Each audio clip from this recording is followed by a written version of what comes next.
भाग्य क्या है? क्या भाग्य रहस्यमय संगदिल ताकत है जो कि इंसान की नियति को नियंत्रण करता है?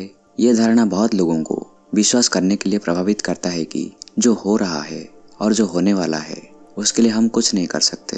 भाग्य मतलब कुछ ठहराया है, लेकिन यह आपके द्वारा ठहराया है। कर्मों के नियम से यह परिचालित है। आप कैसे कर्म करेंगे उसके लिए भगवान ने आपको आज़ादी दी है, लेकिन कारण का नियम या कर्म का नियम कर्म के प्रकृति के अनुसार परिचालित होता है। इसलिए सभी कर्म का एक कारण होता है और वो निश्चित प्रकार का परिणाम उत्पन्न करता है। जब आप किसी एक कारण के लिए गति तय करते हैं तो उसका प्रभाव अनिवार्य रूप से उस कारण से मेल खाता है। आप बुरा करें या अच्छा, आपको उस कार्य के फल को काटना पड़ेगा। तो दिन पे दिन आप कारणों को बनाते हैं जो कि आपका भाग्य तय करता है। जैसे कि आप रात को खाने के दौरान अधिक खाना की मांग करते हैं और खाने के बाद ये कहते हैं कि मुझे इतना ज़्यादा नहीं खाना चाहिए था। यही मानव प्रकृति है। भगवान का बनाया हुआ सभी जीव में से हम सबसे विचित्र और हास्यजनक है। हम खुद को बुद्धिमान प्राणी कहते हैं, लेकिन खुद की वासनाएं और इच्छाओं के गुलाम है। जैसे कि जब हम ज़्यादा खाते हैं तब अचानक पेट में दर्द होता है। इससे हम डर जाते हैं तो दुखी होकर पूछते हैं, ये मेरे साथ क्यों हो रहा है? बीमार होना मेरे किस्मत में था। लेकिन ऐसा नहीं है। जब आपको खुद को नियंत्रण में रखना चाहिए था तब आप ज़्यादा खाने लगे। इसी कारण से पेट दर्द, बदहजमी, अल्सर ऐसे परिणाम दिखाई दी। हम क्यों एक दूसरे से अलग हैं?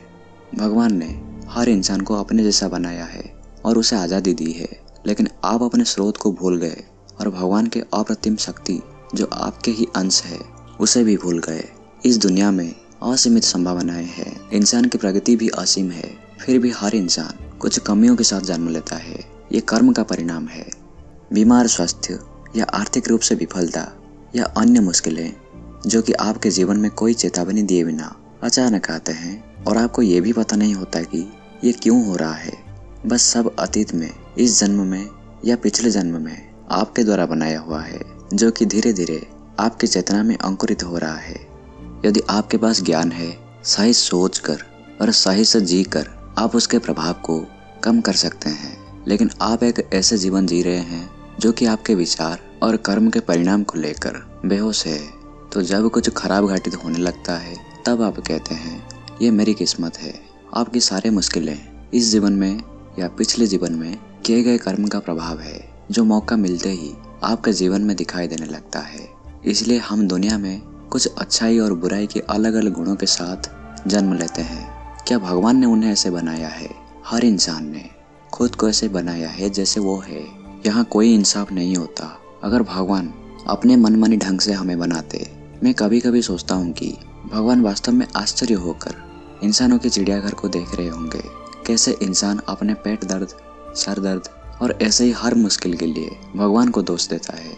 यदि आप रोग, आर्थिक संकट या फिर भावनात्मक रूप से परेशान हैं तो भगवान को या अन्य किसी को भी दोष मत दें।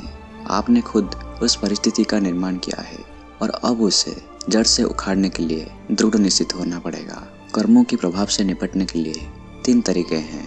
किस्मत का मतलब यह है कि प्रभाव उत्पन्न करने के लिए कार्य कर रहा है। यदि आप तरीका जानते हैं तो आप इसे बदल सकते हैं, हालांकि यह हमेशा आसान नहीं होता।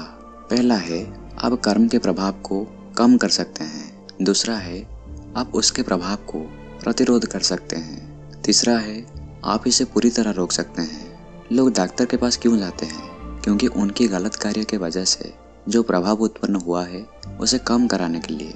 एक एक बीमारी को कम करने या खत्म करने का भौतिक तरीका है उसका इलाज करना, मिताहार करना, व्यायाम या औषधि प्रयोग करना। लेकिन प्रभाव को कम करने से या हटाने से कारण समाप्त नहीं हो जाता।